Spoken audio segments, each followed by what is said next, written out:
3일 안에 당장 방 빼어 내 아가씨 다음 달에 결혼하잖니?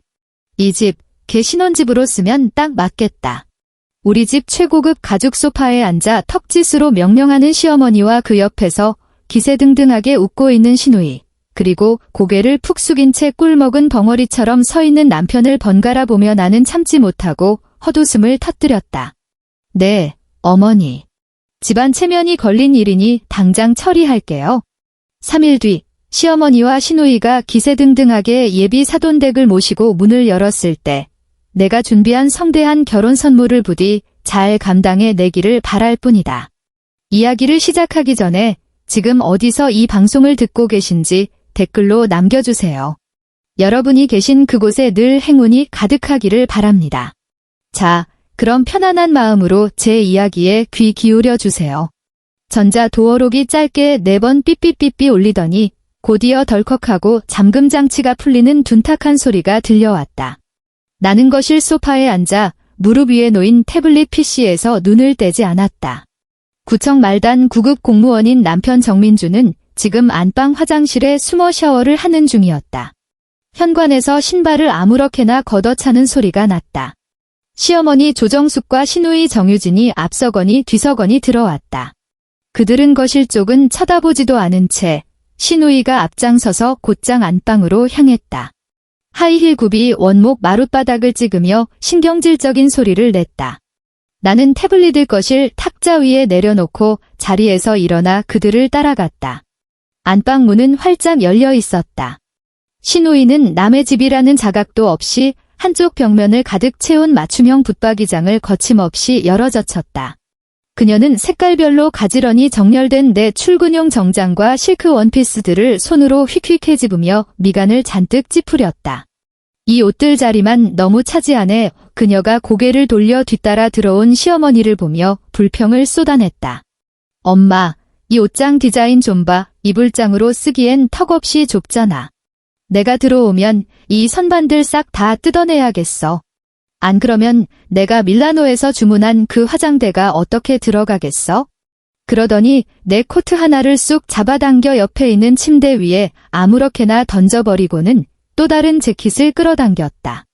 나는 방문 틀에 기대어 그녀가 내 옷걸이들을 이리저리 엉망으로 흐트려 놓는 꼴을 가만히 지켜보았다. 지금 뭐 하시는 거죠? 내가 입을 열었다.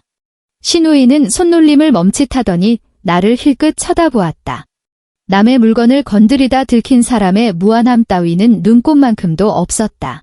오히려 당당하게 턱을 치켜들며 대꾸했다. 치수제잖아. 옷장 구조가 너무 엉망이라서 뜯어 고치려면 예산이 얼마나 들지 견적 좀 뽑아보려고. 시어머니가 부엌 쪽에서 걸어왔다. 손에는 냉장고에서 갓 꺼내 부은 얼음물이 든 유리잔이 들려 있었다. 얼음물을 꿀꺽꿀꺽 크게 들이킨 시어머니는 유리잔을 부엌 아일랜드 식탁 대리석 상판 위에 탁 소리가 나게 세게 내려놓았다.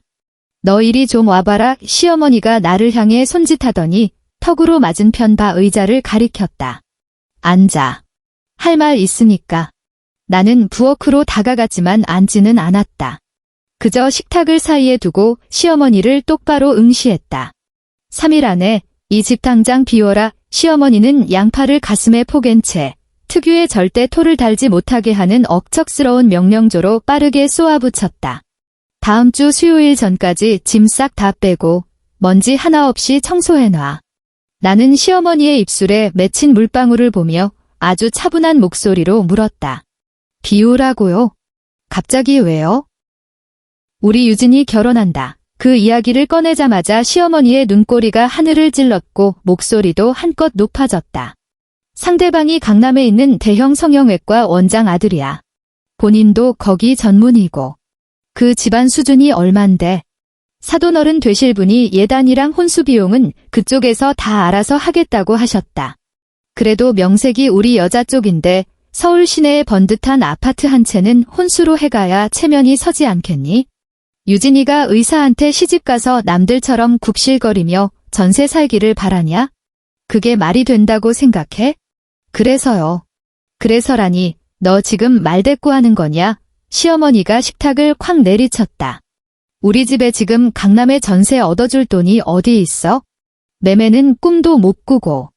내가 사는 이 마포구 아파트가 위치가 그럭저럭이긴 해도 강북에서는 알아주는 고급 단지 아니냐. 평수도 넉넉하고. 이 정도면 신혼집으로 내놓기에 간신히 체면치레는 할 수 있단 말이다. 너 당장 짐 챙겨서 나가고 명예 이전 서류는 내일 당장 법무사 불러서 처리할 테니까 그렇게 알아라. 나는 내 눈앞에 서 있는 파마를 뽀글뽀글하게 만 50대 중반의 여자를 가만히 바라보았다. 그녀는 내가 결혼도 하기 전에 내 돈으로 내 대출을 끼고 100% 내 힘으로 산 아파트를 내놓으라고 아주 당연하다는 듯이 요구하고 있었다. 어머니, 나는 한 글자 한 글자 아주 또박또박하고 정확한 존댓말로 대답했다. 이 집, 제가 결혼 전에 제 모은 돈이랑 대출로 온전히 제 힘으로 산 집입니다. 명의자도 저 강지아 단 한 사람뿐이고요. 이 집은 시댁 공동재산이 아닙니다. 너 지금 그게 시어미한테 할 소리야. 시어머니가 빽소리를 지르며 손가락으로 내 코앞을 삿대질했다. 내가 우리 정씨 집안에 시집 왔으면 뼈를 묻어야지. 내가 가진 게 곧 우리 집안 거 아니냐. 우리 민준이가 장남인데 하나뿐인 여동생이 팔자를 고칠 천금 같은 기회를 잡았어. 넌 그깟 돈 몇 푼 아깝다고 시누이 앞길을 망치려 드는 거냐? 명색이 새언니라는 년이 어쩌면 그렇게 이기적이야. 안방에서 나온 시누이가 팔짱을 낀 채 시어머니 옆에 딱 붙어 서서 거들었다. 맞아요. 나 이제 빵빵한 의사 집안 며느리 되는데 나중에 우리 오빠한테도 다 좋은 일 아니에요? 그리고 두 사람 당분간 우리 엄마 사는 반지하 방에 들어가서 좀 부대끼며 살면 되잖아요. 나중에 나 형편 좀 피면 오빠 전세금이라도 보태줄 테니까 그걸로 퉁쳐요. 그때 안방 화장실에서 들리던 물소리가 뚝 끊겼다. 잠시 후 문이 빼꼼 열리더니 남편 정민준이 잠옷바람에 슬리퍼를 질질 끌며 걸어 나왔다. 머리에서는 아직 물이 뚝뚝 떨어지고 있었는데 거실의 감도는 살벌한 분위기를 감지했는지 그의 발걸음이 눈에 띄게 움찔거렸다. 시어머니가 곧장 그를 향해 고개를 휙 돌렸다. 민준아, 내가 데려온 저 잘난 마누라 좀 봐라. 내가 유진이 혼사 때문에 좋게 타일렀더니 글쎄 내 앞에서 내거 따지며 선을 긋고 있다. 내가 이 집안 기둥인데 내가 한마디 해. 나도 고개를 돌려 정민준의 얼굴을 똑바로 쳐다보았다. 그는 내 시선과 마주치자마자 마치 불에 댄 사람처럼 황급히 눈을 피했다. 그는 고개를 푹 숙인 채 불안한 듯 양손으로 잠옷 밑단을 만지작거렸고 발끝으로 마룻바닥만 벅벅 긁어댔다. 거실 전체에 몇 초간 숨막히는 정적이 흘렀다. 여보, 마침내 정민준이 입을 열었는데 모기 소리만큼이나 기어들어가는 목소리였다. 유진이 평생 한 번 하는 결혼이잖아. 우리 엄마 혼자 나 키우시느라 고생하셨고 무릎 관절도 안 좋으셔서 충격받으시면 큰일 나. 그냥 우리가 유진이 좀 도와주자. 집 동생 먼저 쓰라고 하고 물이 끓는 데는 과정이 필요하다. 처음에는 냄비 바닥에서 자그마한 기포들이 몇 개 올라오고 이내 수면이 잔잔하게 흔들리다가 마지막에 가서야 격렬하게 펄펄 끓어오르는 법이다. 내 눈을 피하며 웅얼거리는 정민준의 그 못난 얼굴을 보는 순간 내 마음속 냄비가 마침내 한계점을 넘어 완전히 끓어넘치는 것을 느꼈다.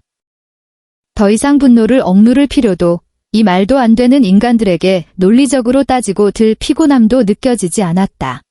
내 눈앞에 서 있는 저 세 사람이 마치 삼류막장 드라마에 나오는 뻔뻔한 악역들처럼 한없이 우스꽝스럽게 느껴질 뿐이었다. 나는 차가운 대리석 식탁 상판을 양손으로 짚고 시어머니와 시누이를 번갈아 쳐다보며 입꼬리를 천천히 끌어올렸다. 아주 완벽하고 정중한 미소였다. 네, 어머니. 나는 고개를 끄덕이며 나긋나긋한 목소리로 대답했다. 알겠습니다. 3일 안에 집 깔끔하게 다 비워드릴게요. 시어머니는 내가 이렇게 순순히, 그것도 단번에 수락할 줄은 몰랐는지 잠시 벙찐 표정을 지었다. 하지만 이내 그 당혹감은 오만한 미소로 바뀌었다. 그녀는 턱을 빳빳하게 쳐들고 콧방귀를 뀌었다. 이제야 내가 주제 파악을 좀 하는구나. 진작 그렇게 나올 것이지. 기어코 내 입에서 험한 꼴 보게 만들어. 시누이는 아예 환호성을 지르더니 주머니에서 스마트폰을 꺼내 탁 트인 넓은 거실과 한강이 내려다 보이는 발코니를 향해 찰칵찰칵 미친 듯이 사진을 찍어대기 시작했다. 1분도 채 지나지 않아 내 스마트폰 화면이 반짝였다. 그녀가 소셜미디어에 새 게시물을 올린 것이다.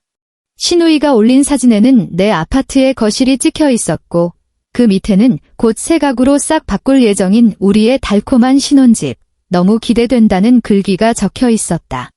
시어머니는 짐 뺄 때 마룻바닥 안 긁히게 조심하라는 둥되도 않는 잔소리를 몇 마디 더 늘어놓고는 세상을 다 가진 듯한 표정의 신우이를 데리고 집을 나섰다. 현관문이 다시 철컥하고 닫혔다. 정민주는 그제야 살았다는 듯 아주 길게 안도의 한숨을 내쉬더니 내 곁으로 다가와 굽실거리며 내 손을 잡으려 들었다. 여보, 당신 진짜 고생 많았어. 내가 당신 이렇게 속 깊고 착한 줄 알았다니까? 걱정 마, 유진이 시집가고 나면 내가 더 열심히 벌어서 우리 집 빚 내서라도 빨리 다시 사자응. 나는 그의 손을 뿌리치고는 쳐다보지도 않은 채 안방으로 걸어갔다. 짐 싸, 나는 옷장에서 커다란 여행용 보스턴백을 꺼내어 갈아입을 옷까지 몇 벌을 툭툭 던져 넣었다. 어디 가게? 그가 당황한 눈으로 물었다. 당분간 친정 가서 좀 지내려고. 나는 가방 지퍼를 지익 올리고 고개를 돌려 그를 쳐다보았다. 3일 안에 짐 다 빼려면 공사가 이만저만이 아니야? 며칠 동안 집구석 엉망일 텐데.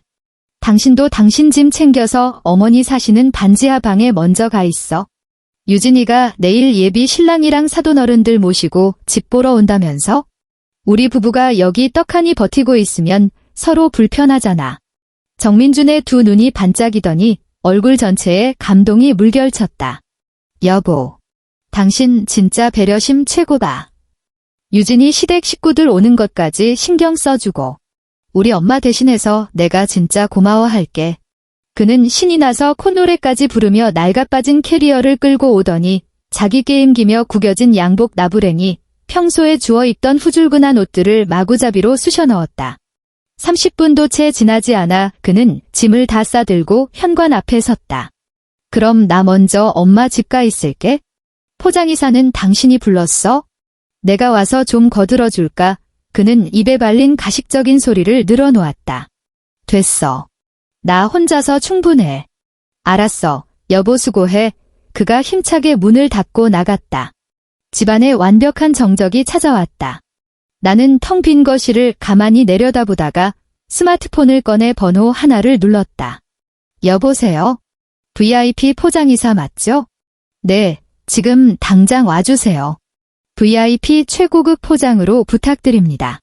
오늘 안으로 이 주소에 있는 짐 하나도 빠짐없이 싹 다 빼주세요. 2시간 뒤 통일된 유니폼을 차려입은 5명의 포장이사 직원들이 수북한 종이박스와 완충제를 들고 아파트로 들어섰다. 사모님, 어떤 짐들 위주로 포장할까요?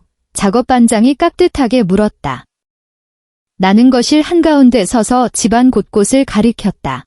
저 85인치 TV, 수입산 양문형 냉장고, 거실에 있는 이 이탈리아제 가죽 소파 세트, 안방에 있는 맞춤형 매트리스, 그리고 제 옷, 귀금속, 식기류 전부 다요. 제 돈 주고 산 건 먼지 한 톨 남기지 말고 다 빼주세요. 저기 구석에 처박힌 낡은 게이밍 의자랑 다 까진 책상, 그리고 옷장에 있는 얼룩진 남자 옷들만 놔두시면 됩니다. 그건 손대지 마세요. 직원들의 손놀림은 기가 막히게 빨랐다. 이 아파트 안에 있는 물건의 90%는 다 내 혼수거나 결혼 후 내 월급으로 채워 넣은 것들이었다. 단 하루 만에 꽉 차고 사람 사는 냄새가 났던 집은 속이 텅 빈 껍데기처럼 변해갔다. 벽에는 떼어낸 액자 자국만 덩그러니 남았고 부엌에는 차가운 대리석 상판만 번쩍거렸다. 저녁 무렵 마지막 가구까지 문 밖으로 나갔다. 작업반장이 내민 서류에 사인을 마쳤다.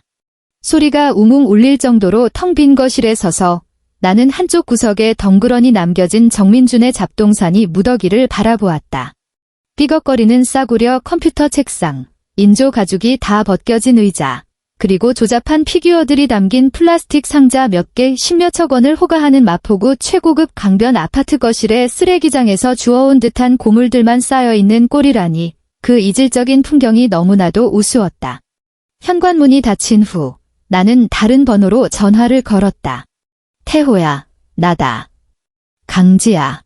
수화기 너머로 시끌벅적한 소음이 들리더니 곧이어 굵직하고 거친 남자의 목소리가 울렸다. 오, 지아 아니냐. 고등학교 졸업하고 통 연락 없더니 너 외국계 기업 임원 달았다며? 고등학교 동창인 최태호. 그는 현재 사설경호 및 보안업체를 운영하고 있었다. 1시간 뒤 우리는 아파트 상가 1층 카페에서 만났다. 태호가 카페 문을 밀고 들어서는 순간 안에서 커피를 마시던 사람들의 대화가 일제히 멈췄다. 키가 190cm에 육박하는 그는 터질 듯한 근육질 팔뚝을 검은색 쫄티에 구겨넣고 있었는데 목줄기를 타고 턱선까지 시퍼런 청룡 문신이 꿈틀거리고 있었다. 게다가 그의 뒤로 똑같이 산만한 덩치에 양팔을 화려한 문신으로 도배한 험악한 인상의 남자 셋이 험악한 기운을 뿜어내며 따라 들어오고 있었다. 하지만 그 무시무시한 4명의 덩치들이 내 앞에 서자마자 일제히 허리를 90도로 굽히며 깍듯하게 인사했다. 형수님 안녕하십니까? 천장이 울릴 만큼 우렁찬 목소리에 내 커피잔 안의 티스푼이 달그락거렸다. 이름으로 불러애나는 맞은편 빈 의자를 턱으로 가리켰다. 태호가 털썩 주저앉았다. 북유럽풍의 아담한 카페 의자가 그의 거대한 덩치를 감당하느라 애처롭게 삐걱거렸다. 나는 방금 전 출력해온 주택단기 임대차 계약서를 그의 앞으로 슥 밀어주었다. 6개월 단기 임대야. 보증금은 필요 없고 월세는 50만 원. 계약서에 적힌 숫자를 확인한 태호의 두 눈이 화등잔만해졌다. 지아야, 너 미쳤냐? 마포구 한강뷰 아파트가 월세 50이라고? 너 지금 나한테 자선 사업하냐? 대신 조건이 딱 하나 있어. 나는 손가락 끝으로 탁자를 톡톡 두드렸다. 너희 4명, 지금부터 6개월 동안 무조건 그 집에서 먹고 자고 지내. 숙식 전부 그 안에서 해결해. 청소할 필요도 없고 집 깨끗하게 쓸 필요도 없어. 퇴근하고 고기를 구워 먹든 술판을 버리든 거실에서 마음껏 뒹굴어. 나는 잠시 말을 멈추고 의아함으로 가득 찬 태호의 눈을 똑바로 응시하며 말을 이었다. 만약 며칠 내로 처음 보는 인간들이 제멋대로 비밀번호 치고 들어오면 주거 침입하는 잡범들로 간주하고 확실하게 밟아버려. 할 수 있겠어? 어둠의 세계에서 잔뼈가 굵은 태호는 내 말에 담긴 숨은 뜻을 단번에 알아챘다. 그의 입술이 씩 벌어지며 하얀 치아가 드러났고 뺨에 난 흉터가 기괴하게 일그러지며 험악한 미소를 만들어냈다. 그거야 우리가 눈 감고도 하는 짓이지. 걱정 마라. 나한테 다 맡겨. 안 그래도 우리 애들 요새 야간조 뛰느라 낮에 맘 편히 고기 굽고 소주 깔 때가 마땅찮 아서 짜증나 있던 참이었어. 서명이 끝난 계약서를 확인한 후 나는 그에게 아파트 공동현관 카드키를 넘겼다. 위로 올라가기 전 나는 아파트 현관문 앞에 섰다. 도어록 비밀번호는 여전히 익숙한 그 숫자, 정민준의 생일 그대로였다. 나는 굳이 바꾸지 않았다. 스마트폰을 꺼내 메신저 앱을 켠 뒤 신우이에게 메시지를 하나 보냈다. 집은 이미 싹 비웠고 비밀번호는 그대로니까 언제든지 보러 와도 좋아. 10초도 지나지 않아 화면에 토끼가 깡충깡충 뛰며 꽃가루를 마구 뿌려대는 이모티콘이 떴다. 연달아 신우이의 답장이 날아왔다. 새언니 진짜 고생 많았다며 역시 새언니가 최고라는 둥. 내일 오후에 당장 예비 신랑과 시부모님을 모시고 치수 재러 가겠다는 내용이었다. 나는 휴대폰 화면을 끄고 뒤돌아 엘리베이터에 올라탔다. 3일째 되는 날 오후 2시. 나는 임시로 머물고 있는 최고급 레지던스 호텔방에 앉아 갓 끓인 구수한 보리차를 잔에 따랐다. 나는 스마트폰을 들어 스마트홈 앱을 실행했다. 이 앱은 내가 일부러 아파트 거실 책장 꼭대기 화분 뒤에 교묘하게 숨겨놓은 초소형 광각 카메라와 연결되어 있었다. 공유기랑 인터넷선은 살려둔 덕분에 실시간 중계 화면이 아주 매끄럽게 돌아갔다. 화면이 2-3초 버퍼링을 거치더니 아주 선명한 영상을 띄웠다. 화면 속 거실은 눈이 시릴 정도로 텅 비어 있었다. 이탈리아제 가죽 소파나 고급 카페투 따위는 온데간데 없고 맨바닥에 신문지 몇 장이 후룰 깔려 있을 뿐이었다. 그리고 그 거실 한가운데에는 휴대용 가스버너가 놓여 있었고 그 위 불판에서는 두툼한 삼겹살이 지글지글 소리를 내며 요란하게 익어가고 있었다. 노릇하게 구워진 삼겹살에서 나온 기름이 불판을 타고 종이컵 안으로 뚝뚝 떨어졌다. 내가 이사하면서 거실 에어컨까지 싹 다 떼어가 버린 탓에 4월의 서울 오후는 제법 덥고 답답했다. 태호와 3명의 덩치들은 아예 상의를 훌렁 벗어 던진 채 맨몸으로 마룻바닥에 양반다리를 하고 앉아 있었다. 고화질 렌즈 너머로 그들의 등판을 뒤덮은 호랑이, 가슴팍을 휘감은 청룡, 팔뚝을 꽉 채운 바냐 도깨비 문신이 적나라하게 비쳤다. 그들은 마늘과 쌈장을 듬뿍 얹은 상추쌈을 입이 찢어지라 쑤셔 넣고는 초록색 소주병을 부딪히며 왁자지껄하게 웃어댔다. 마이크를 통해 그들의 걸걸한 웃음소리와 쩝쩝거리는 소리가 내 이어폰으로 생생하게 흘러들어왔다. 바로 그때 화면 너머로 익숙한 도어록 버튼 누르는 소리가 삑삑거리며 들려왔다. 덜컥. 문이 열렸다. 나는 보리차 잔을 내려놓고 상체를 앞으로 살짝 숙인 채 화면에 집중했다. 제일 먼저 들려온 것은 아주 작정하고 꾸며낸 듯한 시어머니의 교태 섞인 앙칼진 목소리였다. 아이고, 사돈어른. 천천히 들어오세요. 현관이 살짝 넓어서 놀라셨죠? 이 집이 우리 단지에서도 채광이 제일 끝내주거든요. 남향이라 햇빛도 잘 들고 저기 한강짝 보이는 것 좀 보세요. 현관문이 활짝 열리고 안으로 들어서려던 4명의 발걸음이 돌처럼 굳어버렸다. 카메라는 그 기막힌 순간을 완벽하게 잡아냈다. 시어머니는 백화점에서 큰맘 먹고 뽑은 짙은 와인색 정장 투피스를 빼입고 미용실에서 머리까지 뽕을 잔뜩 넣어 세팅한 상태였다. 시누이는 금태 안경을 쓴 샌님처럼 보이는 젊은 남자의 팔짱을 꼭 끼고 있었다. 그 뒤로는 머리부터 발끝까지 귀티가 줄줄 흐르는 중년 부부가 서 있었는데 특히 예비 사돈댁 안주인이라는 여자는 한정판 에르메스 가방을 팔목에 걸치고 있었다. 그들은 자신들이 기대했던 럭셔리하고 아늑한 신혼집의 풍경 따위는 눈꼽만큼도 찾아볼 수 없었다. 대신 그들을 맞이한 것은 코를 찌르는 삼겹살 기름 냄새와 생마늘 냄새, 그리고 거실을 꽉 채운 매캐한 연기뿐이었다. 거실 한복판에서 고기를 씹던 4명의 문신 건달들이 일제히 턱관절을 멈췄다. 밥 먹는데 회방을 받은 들짐승들처럼 그들 넷은 고개를 획 돌려 현관에 서 있는 불청객들을 향해 살벌한 안광을 쏘아보냈다. 화면은 무려 5초 동안이나 일시 정지 버튼을 누른 것처럼 멈춰 있었다. 가장 먼저 정신을 차린 건 태호였다. 입에 든 삼겹살을 우적우적 씹던 그의 미간이 험악하게 일그러졌다. 태호는 손에 들고 있던 쌈 채소를 바닥에 휙 집어 던지더니 쇠젓가락을 가스버 넣어 옆으로 깡. 소리가 나게 내리쳤다. 야, 골초 특유의 쇳소리가 섞인 태호의 벼락 같은 고함이 터져나왔다. 당신들 뭐야? 네 집 갯벼다귀들인데 남의 집에 노크도 없이 함부로 쳐들어오고 지랄이야? 스피커를 찢을 듯한 포효에 내 고막이 다 찌릿했다. 시어머니는 혼비백산하여 부들부들 떨더니 자기도 모르게 뒷걸음질을 치다 뒤에 서 있던 의사 사위의 품에 부딪혔다. 누구야 당신들. 극도의 공포와 분노로 시어머니의 목소리가 삑사리가 났다. 그녀는 덜덜 떨리는 손가락으로 태호를 가리키며 찢어지는 비명을 질렀다. 어디서 굴러먹던 양아치 새끼들이 왜 우리 집에 있어? 당장 안 나가. 경찰 부르기 전에 빨리 썩 꺼져. 태호가 피식 코웃음을 치더니 자리에서 벌떡 일어났다. 190cm의 떡대에 근육이 울그락불그락한 덩치가 우뚝 서자 마치 거대한 돌담이 앞을 가로막는 듯한 압박감이 느껴졌다. 그는 맨발로 마룻바닥을 쿵쿵 울리며 현관 쪽으로 성큼성큼 다가갔다. 그는 반바지 주머니에서 꼬깃꼬깃 접힌 종이 한 장을 꺼내더니 시어머니 코앞 벽면에 퍽 소리가 나게 쳐들었다. 그 침침한 노안 똑바로 뜨고 똑똑히 봐. 태호가 종이에 적힌 글씨를 삿대질하며 으르렁거렸다. 그의 입에서 튄 침방울이 시어머니 얼굴까지 날아갈 기세였다. 이거 적법하게 도장 찍은 월세 계약서야. 내가 내 돈 내고 들어온 세입자라고. 남의 집에 무단 침입한 벌레 새끼들이 누군데 내가 아직 경찰 안 불렀구만. 어디서 적반하장으로 주둥이를 털어. 예비 사위라는 의사놈의 부모는 안색이 흑비들 넘어 아예 시퍼렇게 질려 있었다. 에르메스 가방을 든 시어머니는 손수건으로 코를 꽉 틀어막은 채 경악과 혐오가 뒤섞인 눈빛을 숨기지 않았다. 도대체 이게 무슨 상황입니까?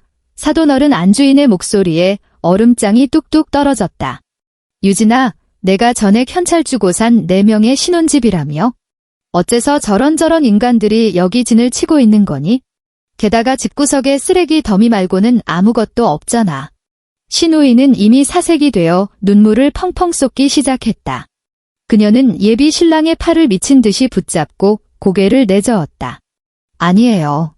이거 우리 새언니 집인데 어제 분명히 짐 다 뺐단 말이에요. 저 문신한 사람들이 누군지 나도 몰라요. 새언니, 굳게 입을 다물고 있던 의사놈의 아버지가 콧방귀를 뀌었다. 신우이를 바라보는 그의 눈빛은 마치 사기꾼을 보는 듯했다. 그러니까 4명이도 아닌 생판 남의 집이었다는 거네. 지금 너희 가족 다 짜고 남의 집을 니들 집인 양속여서 사기 결혼이라도 치려던 속셈이냐? 아니에요. 사돈어른, 제 말 좀 들어보세요. 시어머니는 태호를 무서워할 겨를도 없이 튀어나가 예비사돈의 소매를 부여잡으려 들었다. 이 집 진짜 우리 가족 집 맞아요. 며느리 명의면 그게 곧 우리 아들 집이고 내 집이죠. 분명히 그 독사 같은 년이 뒤에서 수작을 부린 게 틀림없어요. 하지만 남자의 아버지는 벌레 떼어내듯 시어머니의 손을 거칠게 뿌리쳤다. 그러고는 넋이 나간 자기 아들을 향해 매몰차게 쏘아붙였다. 뭘 꿈을 대고 서 있어? 이 정도 망신당했으면 됐지 않냐? 당장 나가. 이 혼사는 어떤 걸로 한다. 의사 예비 신랑은 일말의 망설임도 없이 신우이의 손을 팍 뿌리치고는 마치 전염병 환자를 피하듯 현관 밖으로 몸을 피했다. 오빠. 오빠 가지 마. 신우이가 엉엉 울부짖으며 밖으로 뛰쳐나갔다. 태호가 짜증스럽게 새끼손가락으로 귓구멍을 후비적거리더니 현관 밖을 향해 냅다 소리를 질렀다. 곡소리 낼 거면 밖으로 기어나가서 해. 문 열어놔서 에어컨 냉기 다 빠지잖아. 당장 안 꺼져. 안 그래도 주거 침입하는 도둑년 놈들 싹 다 쳐넣어 버릴라니까. 화면 속에서 의사 집안 세 식구는 도망치듯 엘리베이터로 튀어갔다. 신우이는 현관 앞 맨바닥에 털썩 주저앉아 짐승처럼 통곡했고 공들인 화장이 번져 팬더처럼 흉측해졌다. 시어머니는 텅 빈 복도를 망연자실하게 바라보더니 온몸에 힘이 쫙 빠진 듯 신우이 옆에 털썩 주저앉았다. 그러다 갑자기 실성한 사람처럼 맨바닥을 주먹으로 쾅쾅 내리치며 섬뜩한 비명을 질렀다. 강지야. 이 천하의 몹쓸 독사 같은 년. 내가 널 가만둘 줄 알아. 당장 경찰 불러. 경찰 불러서 그년 콩밥 먹일 거야. 나는 화면 속에서 바닥을 구르며 발악하는 모녀의 꼴을 지켜보다가 조용히 화면 녹화 저장 버튼을 눌렀다. 탁자 위에 놓인 알맞게 식은 보리차를 들어 한 모금 머금었다. 온도가 딱 좋았다. 그때 나무 탁자 위에 올려둔 내 스마트폰이 요란하게 진동했다. 화면이 밝아지며 02불로 시작하는 서울 지역 유선 전화번호가 떴다. 나는 입안의 보리차를 천천히 삼키고 티슈를 한 장 뽑아 입가를 가볍게 닦아낸 뒤 통화 버튼을 눌렀다. 강지아 씨 본인 맞으십니까? 수화기 너머로 경찰 무전기 소리와 누군가 꾀꾀거리는 웅성거림이 섞인 남자의 목소리가 들렸다. 여기 마포경찰서입니다. 지금 강지아 씨 시어머니와 신우이라고 주장하시는 여성분 2분과 남성 4분이 주거침입 및 폭행 시비로 입건되어 있습니다. 남성 4분이 강지아 씨 명의로 된 월세 계약서를 제출했고요. 사실관계 확인을 위해 본인이 직접 신분증 지참하시고 서에 출석해 주셔야겠습니다. 네, 형사님. 지금 바로 가겠습니다. 나는 전화를 끊고 자리에서 일어나 호텔방의 전신 거울 앞으로 다가갔다. 나는 주말에 입는 편안한 니트나 통 넓은 바지 대신 보스턴백에서 아주 각이 딱 떨어지는 짙은 네이비색 맞춤 정장을 꺼냈다. 몸에 딱 붙는 새하얀 실크 블라우스를 입고 H라인 치마 안으로 옷자락을 빳빳하게 밀어넣은 뒤 그 위에 재킷을 걸쳤다. 본사 임원들 앞에서 연간 재무보고를 할 때나 꺼내 입는 나만의 전투복이었다. 화장 파우치를 열어 며칠간 이삿짐을 싸느라 눈가에 미세하게 남은 피곤한 흔적을 컨실러로 완벽하게 덮어버렸다. 마지막으로 새빨간 립스틱의 뚜껑을 열어 입술 위에 빈틈없이 채워 발랐다. 거울 속의 여자는 표정 하나 없이 싸늘한 눈빛을 하고 있었고 붉은 입술은 마치 날카로운 칼날 같았다. 현관장 위에 올려둔 서류 봉투를 챙겨 검은색 토트백에 집어넣은 뒤 나는 미련 없이 문을 열고 나섰다. 호텔에서 마포경찰서까지 차로 15분이면 충분했다.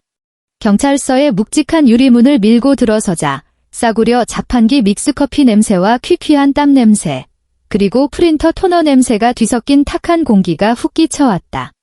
민원실 안은 시장통처럼 시끄러웠지만 나는 벽쪽 대기석에 일렬로 늘어앉은 무리를 단박에 찾아냈다. 최태호와 그의 동생 셋은 긴 의자 2개를 아예 전세낸 듯 쩍벌을 하고 앉아 있었다. 냈다 여전히 상의는 훌렁 벗은 채 헐렁한 트레이닝 반바지 차림이었고 근육이 터질 듯한 팔뚝을 등받이에 척 걸치고 있었다. 심지어 태호의 손에는 자판기에서 뽑은 종이컵 커피까지 들려 있었는데 그는 아주 여유롭게 후후 입김을 불어가며 열기를 식히고 있었다. 문신으로 도배한 떡대 4명이 나란히 앉아 있으니 주변 반경 3m 안으로는 아무도 얼씬거리지 못했다. 그리고 그들 맞은편 몇 걸음 떨어진 곳에 내 시어머니 조정숙과 시누이 정유진이 서 있었다. 매주 미용실 VIP석에서 정성껏 말아 올리던 시어머니의 그 우아한 뽀글머리는 지금 흡사 까치집처럼 엉망진창으로 헝클어져 있었다. 큰맘 먹고 뽑았다던 그 비싼 와인색 투피스는 어디서 뒹굴었는지 허연 먼지가 잔뜩 묻어 있었고 옷단도 쭈글쭈글했다. 시누이는 말할 것도 없었다. 얼굴 전체가 눈물 범벅이었고 공들인 아이 메이크업이 새까맣게 번져 내려와 눈 밑에 거대한 팬더 자국 2개를 매단 채 벽구석에 기대어 끄끄대며 오열하고 있었다. 형사님, 제가 몇 번을 말해요. 저 집은 우리 아들 집이라니까요. 시어머니는 민원실 책상을 쾅쾅 내리치며 그 안에 앉아있는 젊은 경찰을 향해 침을 튀기며 고함을 질렀다. 저 깡패 놈들이 현관 비밀번호를 어떻게 알아냈는지는 몰라도 저것들 다 강도고 도둑놈들이에요. 저놈들을 안 잡고 왜 우리까지 여기로 끌고 온 거냐고요. 저딴 쓰레기 같은 계약서는 다 가짜가 분명하다니까요. 젊은 경찰은 지끈거리는 관자놀이를 꾹꾹 누르며 짜증 섞인 말투로 대꾸했다. 아주머니, 여기 최태호 씨가 제출한 계약서에는 명확하게 도장하고 서명이 다 찍혀 있고요. 저희가 집주인 신분 확인도 다 끝냈습니다. 집주인 본인이 와서 직접 확인해주기 전까지는 열쇠도 없고 등기부등본에 이름도 없는 분이 남의 집에 함부로 들어가신 거면 그게 바로 주거침입이라고요. 남의 집이라니. 우리 며느리 집인데. 며느리 집이 곧 우리 집이지. 내가 내 집 들어가는데 그게 죄가 됩니까? 말이 된다고 생각해요. 시어머니의 찢어지는 듯한 날카로운 비명이 천장을 뚫을 듯 울려 퍼졌다. 내 하이힐 굽이 경찰서의 차가운 테라조 바닥을 밟으며 또렷하고 규칙적인 소리를 냈다. 발소리를 들은 시누이가 고개를 번쩍 들었다. 퉁퉁 부은 2 눈이 나를 확인한 순간 휘둥그레졌다. 그녀는 마치 썩은 동아줄이라도 잡으려는 듯 구석에서 내 쪽으로 팍 튀어나왔다. 새언니. 드디어 왔구나. 시누이가 내 팔뚝을 덥석 부여잡고는 태호 일행을 손가락질하며 엉엉 울기 시작했다. 언니, 빨리 경찰한테 말해. 언니 저런 깡패들 전혀 모르는 사람이라고. 저 사람들이 내 신혼집 다 더럽혀 놓고 내 예비 신랑도 도망가게 만들었어. 빨리 저 사람들한테 내 정신적 피해 보상 받아내라고 해. 나는 걸음을 멈추고 내 옷소매를 꽉 쥐고 있는 그 손을 얼음장 같은 눈빛으로 내려다보았다. 시누이는 온기 하나 없는 내 시선에 흠칫 몸서리를 치더니 자기도 모르게 손을 스르륵 놓았다. 강지야, 시어머니가 횡몸을 돌리더니 분노한 암사자처럼 나를 향해 돌진해왔다. 그녀는 손을 번쩍 치켜들고는 내 뺨을 후려칠 기세로 매섭게 손바닥을 날렸다. 이 망할 기집애. 너 도대체 무슨 수작을 부린 거야? 그녀의 손이 내 얼굴에 닿기도 전에 옆에서 불쑥 튀어나온 굵직한 팔뚝 하나가 시어머니의 손목을 콱 틀어쥐었다. 언제 자리에서 일어났는지 태호가 마치 거대한 철탑처럼 내 앞을 가로막고 서 있었다. 그는 시어머니를 굽어보며 뺨의 흉터를 실룩거리는 비웃음을 흘렸다. 아줌마, 경찰서 한복판에서 사람을 치시게. 주거침입 죄명 하나로는 부족해서 폭행죄까지 얹고 싶으신가 보네. 이거 놔. 이 양아치 새끼야. 시어머니가 발버둥을 쳤지만 태호의 손은 쇠집게처럼 꿈쩍도 하지 않았다. 어이, 거기 덩치. 손 놔. 뒤로 물러서 민원실 안쪽에 나이 지긋한 베테랑 경찰이 벌떡 일어나며 호통을 쳤다. 태호는 아쉬울 것 없다는 듯 어깨를 으쓱하더니 손을 탁 놓고는 다시 대기석 쪽으로 물러났다. 시어머니는 하마터면 고꾸라질 뻔한 몸을 간신히 가누더니 삿대질을 하며 바들바들 떨었다. 강지야, 너 이제 아주 간땡이가 부었구나. 감히 생판남을 끌어들여서 시어미를 쳐? 당장 그 얼어 죽을 계약인지 뭔지 취소 못해. 저 잡놈들 내 집에서 당장 쓸어내란 말이다. 오늘 우리 유진이 혼사 엎어지면 내가 널 가만둘 줄 알아? 나는 그녀의 악다구니를 가볍게 무시하고 곧장 민원실 책상 앞으로 다가갔다. 검은색 토트백의 지퍼를 열고 서류 봉투를 꺼냈다.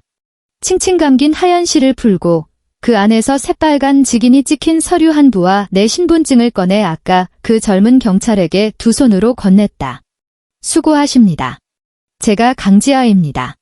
마포구 그 아파트의 유일한 명의자고요. 나는 시끄러운 공간에서도 아주 또렷하게 들리도록 차분하고 정확한 발음으로 말했다. 이건 그 집의 부동산 등기부등본입니다. 젊은 경찰은 서류를 건네받아 그 안의 이름과 주민등록번호를 꼼꼼히 대조해보더니 이내 고개를 들어 나를 보았다. 강지아 씨, 이쪽 네 분의 남성분들이 강지아 씨 명의로 된 6개월 단기 임대차 계약서를 제출하셨는데요.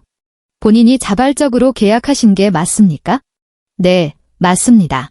제가 직접 도장 찍은 계약서고요. 저분들은 제 합법적인 세입자들이십니다.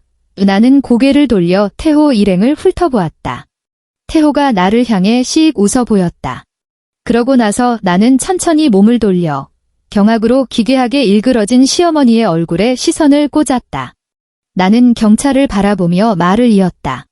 그리고 이쪽 두 분 여성분들에 대해서는 제 세입자가 사는 집의 현관 비밀번호를 도대체 어떻게 알아냈는지, 그리고 왜 단 한마디 허락도 없이 함부로 남의 집에 쳐들어갔는지 도무지 이해할 수가 없네요. 저는 남의 집에 제멋대로 쳐들어가는 저런 무례한 아주머니 모르는 사람입니다. 저 사람들의 무단 주거 침입에 대해 엄격하게 법적 책임을 묻고 싶습니다. 나를 모른다고 시어머니가 헉하고 숨을 들이켜더니 눈알이 튀어나올 듯이 부릅떴다. 강지아, 너 미쳤어? 내가 내 시어미다. 내가 민준이 애미라고. 시어머니요. 내 입꼬리가 비릿하게 비틀려 올라갔다.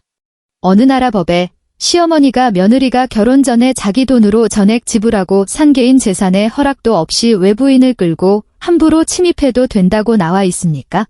100번 양보해서 법적으로 인척관계라 쳐도 그 집은 정씨 집안이랑 단돈 10원 한 장 얽힌 게 없어요. 저는 이미 그 집을 임대 줬고 사용권은 제 세입자들에게 있습니다. 당신들 행동은 아주 명백한 무단 주거 침입입니다. 너 시어머니는 가슴을 부여잡고 헐떡거리며 얼굴이 시뻘겋게 달아올랐다. 바로 그때 경찰서의 자동문이 다시 한번 거칠게 열렸다. 엄마, 유진아. 정민준이 땀을 뻘뻘 흘리며 뛰어들어왔다. 그는 여전히 그 구겨진 회하늘색 양복 차림이었고 넥타이는 삐뚤어져 있었다. 반지하방에서 신우이의 울음 섞인 전화를 받고 허겁지겁 달려온 게 뻔했다. 그는 의자에 주저앉아 헐떡이는 시어머니를 발견하자마자 쏜살같이 달려가 부축했다. 엄마, 괜찮아. 도대체 무슨 일이야? 유진이가 전화로 울기만 하고 말을 제대로 못해서. 민준아. 아이고, 내 새끼 이제 오니. 시어머니는 구세주라도 만난 듯 정민준의 팔뚝을 꽉 움켜쥐었다. 그녀의 손톱이 살을 파고들 지경이었다. 내가 데려온 저 독사 같은 년 좀 봐라. 집을 깡패 놈들한테 넘겨서 내 동생 혼사기를 꽉 막아버린 것도 모자라 이젠 경찰한테 나를 감옥에 쳐넣으라고 지랄을 하고 있다. 당장 전현 족쳐서 집 도로 뺏어와. 정민준이 고개를 획 돌려 믿을 수 없다는 듯 나를 쳐다보았다. 그의 시선이 나와 저 험악한 떡대 내 사이를 몇 번 방황하더니 이내 꿀꺽 침을 삼켰다. 감히 태호 일행은 건드릴 엄두도 못 내고 만만한 나에게 모든 화살을 돌린 것이다. 그가 내 앞으로 성큼성큼 다가오더니 분노와 경찰들 앞에서 체면을 구겼다는 수치심에 얼굴 근육을 미세하게 파르르 떨었다. 강지야, 너 진짜 너무하는 거 아니야? 그가 목소리를 꾹 깔고 어쭙자는 가장의 위험을 세우며 나를 다그쳤다. 우리 엄마가 짐 빼라고 너무 급하게 몰아붙인 것도, 유진이가 당신 옷장 건드린 것도 다 내 잘못이라 치자. 그래도 어떻게 이런 짓을 해? 고의로 저런 조폭들을 집안에 들인 거 작정하고 우리 식구들 엿먹이려는 거잖아. 오늘 사돈어른들 다 오신 거 알면서 이래? 유진이 혼자 잘못되면 당신이 책임질 거야? 나는 그의 얼굴을 찬찬히 뜯어보았다. 불과 3일 전만 해도 화장실 문 뒤에 숨어서 잠옷 밑단이나 만지작거리며 모기만 한 목소리로 여보, 그냥 유진이 좀 도와주자 하던 그 비겁한 얼굴. 그는 오로지 내가 자기 가족들의 만행을 무한정 참아주어야 한다고 착각할 때만 저렇게 당당하게 도덕적 우위에 서서 나를 비난할 용기가 생기는 놈이었다.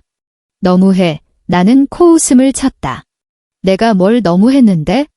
3일 전에 어머니가 당장 집 빼라고 명령하시길래 그대로 해드렸잖아. 당신도 동생 먼저 쓰게 하자고 했고 나도 그러자고 했지? 비워진 내 집을 누구한테 세를 주든 그건 100% 내 마음이야. 당신들 빈집이 필요하다며? 그래서 빈집으로 만들어줬잖아. 뭐가 문제야? 너 진짜 억지 부릴래? 정민준이 길길이 날뛰며 내 코끝에 삿대질을 했다. 유진이가 신혼집으로 쓸 거 뻔히 알면서 저런 인간들한테 세를 주면 남자가 우리 집안을 어떻게 보겠어? 당신은 도대체 우리를 가족으로 생각하긴 하는 거야? 가족. 나는 그 두 글자를 곱씹어 보았다. 구역질이 날 것 같았다. 나는 다시 검은색 토트백 안으로 손을 넣었다.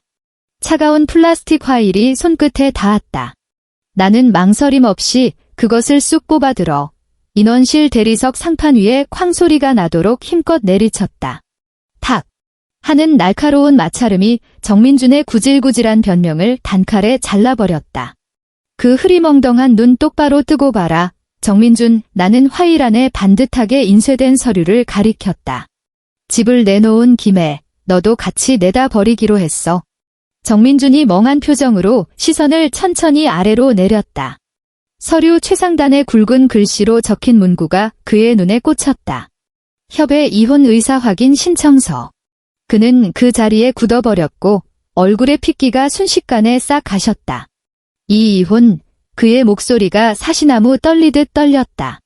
방금 전까지 기세등등하던 모습은 서류를 보는 순간 연기처럼 흩어졌다. 지아야, 너 지금 장난해? 고작 집 문제 하나 가지고 나랑 이혼을 하겠다고? 우리가 뭐 안 돌려주겠다는 것도 아니고 그냥 잠깐 빌려 쓰겠다는 거잖아. 내가 바보 천치로 보이니 나는 그를 향해 한 걸음 다가가며 그 나약하고 찌질한 얼굴을 눈빛으로 쏘아보았다. 빌렸어. 정유진이 그 반듯한 의사 남편 데리고 들어앉는 순간 거기서 나오는 모든 유지비는 내가 독박 쓸 게 뻔하고 나중에 쟤들이 애라도 낳으면 어머니는 애 학교 보내야 하니 진명의 유진이 앞으로 넘겨라. 어차피 다 한 식구 아니냐 이러실 텐데. 너희 세 식구가 내 몸에 거머리처럼 들러붙어서 피를 빤 게 무려 3년이야. 이젠 내 뼈골까지 다 빼먹으려고 드는데 내가 가만히 있어? 나는 숨을 깊게 들이마시고 지난 3년간의 장부를 그의 얼굴에 하나하나 던졌다. 결혼할 때 너희 집돈 한 푼 없다고 해서 예물 예단은커녕 예식장 비용까지 내 카드로 긁었지? 결혼하고 나서 내 그 불쌍한 공무원 월급, 내 학자금 대출 갚는데 다 털어넣고 한 푼도 안 줬잖아. 우리 집 수도세, 관리비, 심지어 내 엄마가 교회 가서 체면 칠해한다고 내는 헌금까지 다 내 지갑에서 나갔어. 나는 회사에서 매일 밤 9시까지 야간 근무하고 들어오는데 넌 내가 사온 고급 가죽 소파에 앉아서 게임이나 처하면서 땀냄새 나는 내 셔츠 빨아달라고 징징댔지. 경찰서 로비가 쥐 죽은 듯 조용해졌다. 민원실 안에 경찰들조차 하던 일을 멈추고 이쪽을 쳐다보고 있었다. 내가 3년을 참고 버틴 건 내가 비록 쥐뿔도 없지만 최소한 순박하다고 믿었기 때문이야. 그런데 3일 전 내 엄마랑 내 동생이 내 목숨 같은 집을 통째로 뺏어가려는데도 넌 그 옆에 숨어서 쥐새끼처럼 눈치만 보며 입 뻥긋 안 하더라. 그때 난 완벽하게 깨달았어. 넌 착한 게 아니야? 그냥 척추가 없는 연체 동물일 뿐이지. 평생 내 엄마한테 기생하면서 살아. 나는 탁자 위에 놓인 볼펜을 집어들어 뚜껑을 팍 열고는 이혼 서류 위에 탁 소리 나게 내려놓았다. 사인해. 내 그 위대하신 어머니랑 영원히 시집 못 갈 내 여동생 데리고 내 세상에서 당장 꺼져. 정민주는 온몸을 부들부들 떨더니 서류 위 볼펜과 내 얼굴을 번갈아 보며 갑자기 다리에 힘이 풀린 듯 바닥에 털썩 무릎을 꿇었다. 여보 지아야, 내가 잘못했어. 내가 진짜 잘못했어. 그가 내 치맛자락을 부여잡고 콧물 눈물을 쏙 빼며 애원했다. 내가 당장 내일 가서 유진이 짐 다 빼올게. 집 우리가 안 가질게. 제발 나랑 이혼만은 하지 마. 응? 나 당신 없으면 진짜 안 돼. 오빠. 지금 뭐 하는 짓이야? 빨리 일어나. 신우이가 귀를 찢는 비명을 지르며 달려와 그를 잡아 끌었다. 오빠가 왜 쟤한테 무릎을 꿇어?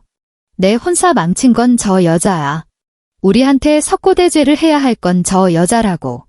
바닥에 꿇어앉은 아들을 내려다보는 시어머니의 눈빛은 경악을 넘어 완전한 광기로 물들어갔다. 자신이 평생을 떠받들고 자랑스러워하던 장남이 사람 많은 경찰서 한복판에서 여자 바짓가랑이를 잡고 빌고 있다니.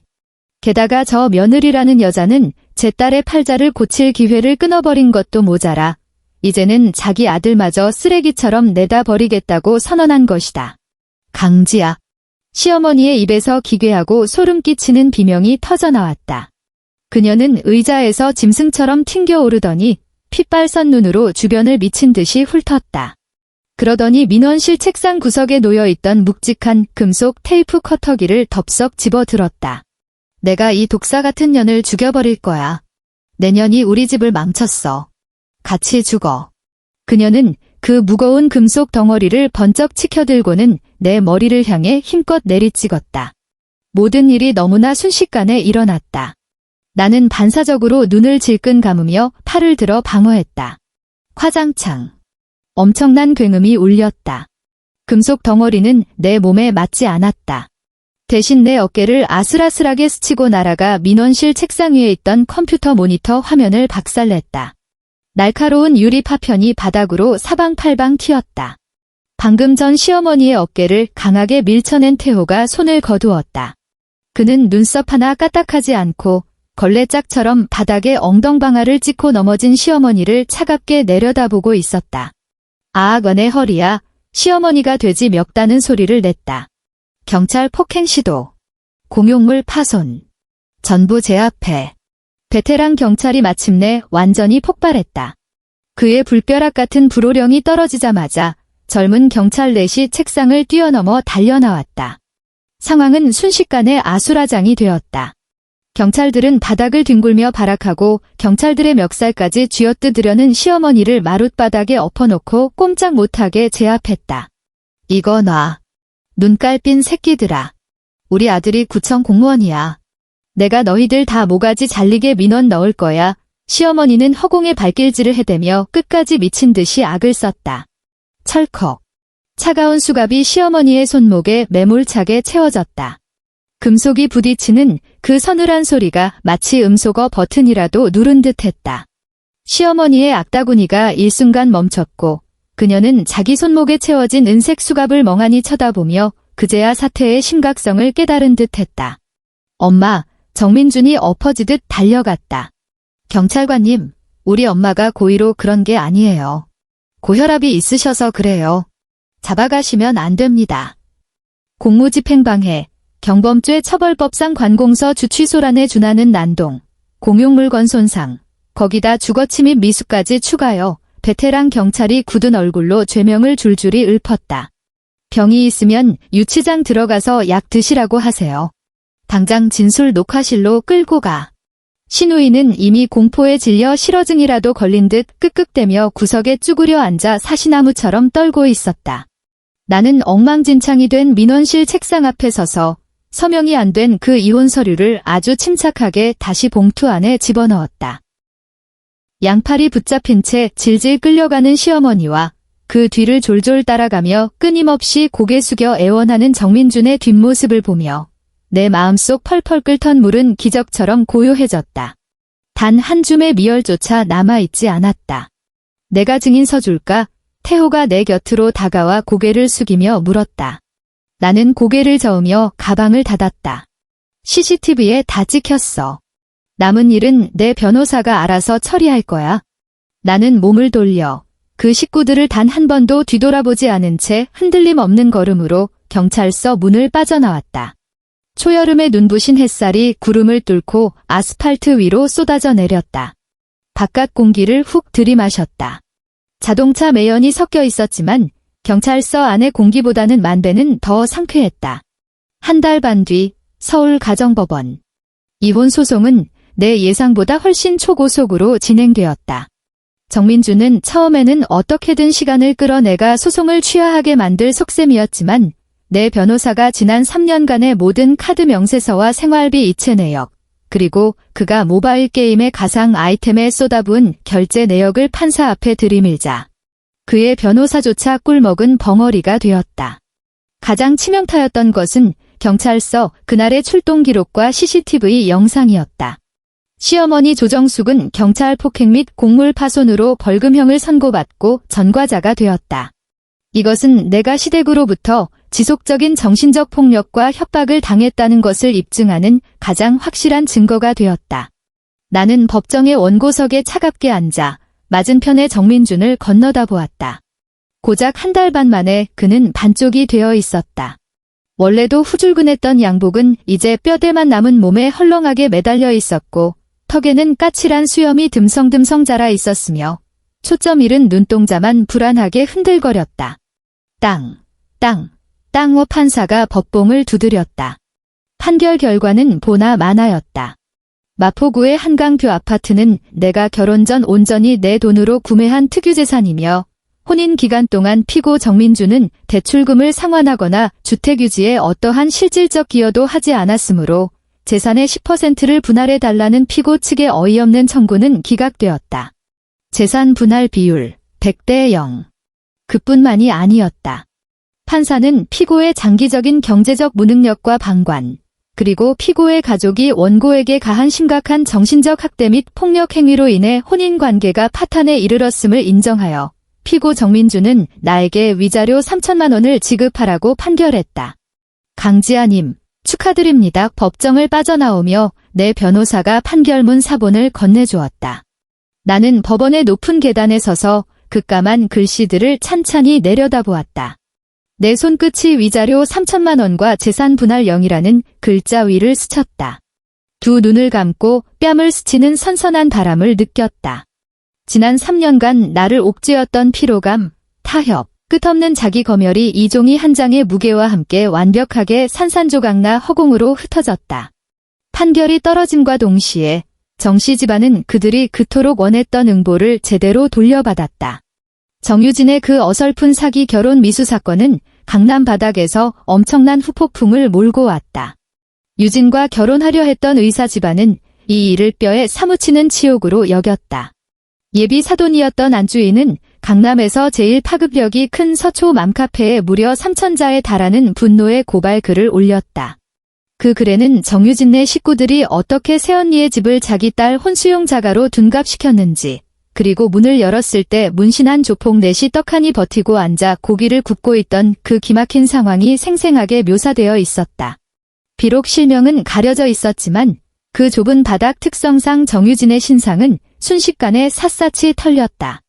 그녀는 재벌가는커녕 평범한 결혼정보회사에서도 블랙리스트로 올랐다.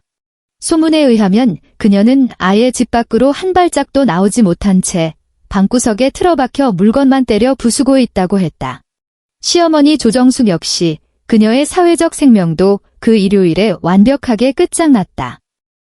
그녀가 틈만 나면 동네 아줌마들에게 콧대를 세우던 아파트 상가교회는 그녀의 마지막 사형장이 되었다. 그녀가 경찰서 유치장 신세를 지고 나온 며칠 뒤 뻔뻔하게도 여전도회 김장 봉사활동에 얼굴을 들이밀었을 때의 일이다. 교회에서 영향력 있는 권사님들이 그녀를 대문짝에서 가로막아 버렸다. 조 권사님, 우리 교회가 거룩하게 하나님을 예배하는 성스러운 곳인 줄 몰라요. 목사님 사모님이 씻은 배추를 담은 대야를 들고 그녀를 차갑게 내려다보며 쏘아붙였다. 며느리 집 뺏으려고 깡패들 끌어들였다가 유치장 다녀오신 거 마포구 바닥에 모르는 사람이 없어요? 우리 여전도회는 그렇게 덕이 안 되는 분 품어드릴 수 없습니다. 앞으로 주일 예배는 그냥 조용히 다른 교회 가서 드리세요. 시어머니는 그 자리에서 교회 앞마당에 주저앉아 통곡을 했지만 이미 그녀의 추악한 본성을 다 봐버린 사람들 앞에서는 그저 웃기지도 않는 촌극일 뿐이었다. 그리고 정민준. 그는 3천만 원이라는 배상금 빚더미를 고스란히 떠안은 채 그 쥐꼬리만 한 월급으로 허구한 날 팔자 한탄만 하는 노모와 히스테리 환자가 된 여동생을 부양해야 하는 신세로 전락했다. 그 세 식구는 비만 오면 바닥에서 똥물이 스며 올라오는 반지하 방에 완벽하게 갇혀버렸다. 그 집 화장실 배관에서 1년 내내 뚝뚝 떨어지는 녹물 소리는 그가 매일 밤 잠들기 전 평생 감내해야 할 끔찍한 고문이 되었다고 한다. 물론 이 모든 건 이제 나와는 털끝만큼도 상관없는 일이었다. 늦가을을 지나 서울에 첫눈이 펑펑 내리던 날 최태호에게서 전화가 걸려왔다. 지아야, 계약 끝났다. 우리 애들 오늘 짐 싹 다 뺐어. 가스버너랑 나뒹굴던 소주병까지 먼지 하나 없이 싹 치워놨다. 다음에도 이런 꿀 빠는 일 있으면 잊지 말고 나부터 찾아라. 수학이 넘어 태호의 거친 웃음소리가 유난히 시원하게 들려왔다. 고마워, 태호야. 조만간 애들 다 데리고 나와. 내가 마장동에서 최고급 툭불 한우 크게 한턱 쏠게. 주말 오후, 나는 홀로 운전대를 잡고 마포구 아파트로 향했다. 현관문 앞에 서서 익숙한 전자 도어록을 바라보았다. 나를 숨막히게 했던 그 끔찍한 삐삐거리는 4번의 버튼음은 이제 영원한 과거가 되었다. 어제 관리사무소를 통해 가장 최신형 지문 인식 도어록으로 싹 교체해버렸으니까. 나는 인식기에 조용히 검지손가락을 가져다 대었다. 환영합니다. 이 시스템이 부드럽고 상냥한 알림음을 냈다. 문이 스르륵 열렸다. 집안에는 지독했던 삼겹살 기름 냄새도 정민준의 그 쓰레기 같은 잡동사니들이 쌓여있던 낡은 책상도 없었다. 입주 청소 업체를 불러 특수 탈취와 정밀 클리닝을 완벽하게 마친 상태였다. 공기 중에는 은은하고 상쾌한 시트러스 향만이 감돌았다. 나는 인테리어 디자이너를 불러 예전 정민준의 알량한 자존심을 달래주느라 억지로 맞춰놨던 칙칙하고 올드한 인테리어를 몽땅 부숴버렸다. 신우이가 싸구려 취급했던 안방의 붙박이장은 미련 없이 철거하고 내가 늘 꿈꾸던 오픈형 쇼룸 드레스룸으로 개조했다. 횡했던 거실에는 내가 직접 고른 최고급 양모 러그를 깔았고 85인치 TV는 다시 거실 벽 중앙에 위풍당당하게 걸렸다.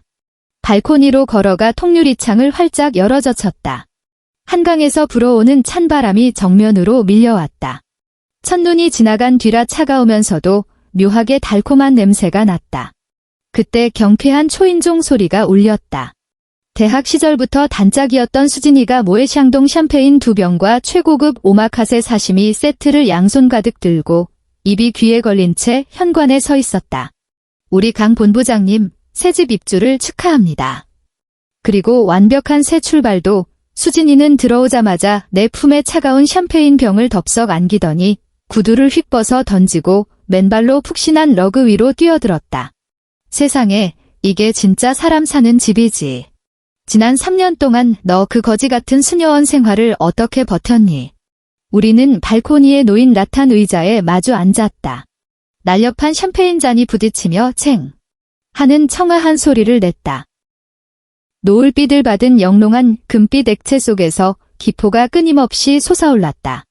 나는 잔을 크게 기울여 한 모금을 들이켰다. 얼음장같이 차가운 술이 식도를 타고 짜릿하게 넘어갔지만 내 심장과 뱃속은 그 어느 때보다 뜨겁게 차올랐다. 나는 고개를 돌려 온전히 나만의 공간이 된 넓은 거실을 찬찬히 눈에 담았다. 한때 나는 결혼이란 이 집안에서 내 공간을 끊임없이 양보하는 것이라고 착각했다. 옷장 한 켠을 내어주고 소파 한 자리를 비워주고 심지어는 현관 비밀번호마저 내어주며 그 알량한 가족이라는 평화를 구걸했다. 한국 특유의 가족이라는 그 지독한 윤리에 덫에 단단히 올가매여 숨소리조차 죽이고 살았다. 하지만 이제는 명확히 안다. 혈연과 도리를 앞세워 내 생존 공간을 침범하려는 자들은 내가 1000번 만번을 양보해도 결코 만족하지 않는다는 것을. 그들은 하이에나처럼 내 뼈 조각 하나 남기지 않을 때까지 물어뜯을 뿐이다. 옆에서 수진이가 다음 달 하와이로 떠날 휴가 계획을 쉴 새 없이 제잘거렸다. 나는 평화롭게 미소 지으며 귀를 기울였다. 수진이의 어깨 너머로 현관문에 굳건하게 박혀있는 새 금속 도어록이 눈에 들어왔다. 조용하게 빛나는 그것은 무척이나 차갑고 단단하며 그 누구도 함부로 침범할 수 없었다. 이제 이 세상에서 오직 내 지문만이 저 문을 다시 열 수 있다. 나는 샴페인 잔을 들어 올리며 한강 수면 위로 붉게 부서지는 저녁로를 향해 가볍게 건배를 제의했다. 물의 온도는 완벽하게 식었다. 그리고 지금 내 손에 들린 이 술은 그보다 훨씬 독하다. 오늘의 이야기는 여기까지입니다. 부디 이 사연이 여러분의 답답한 속을 시원하게 뻥 뚫어주었기를 바랍니다. 매일매일 웃는 일만 가득하시고 우리는 다음 사연으로 다시 만나요.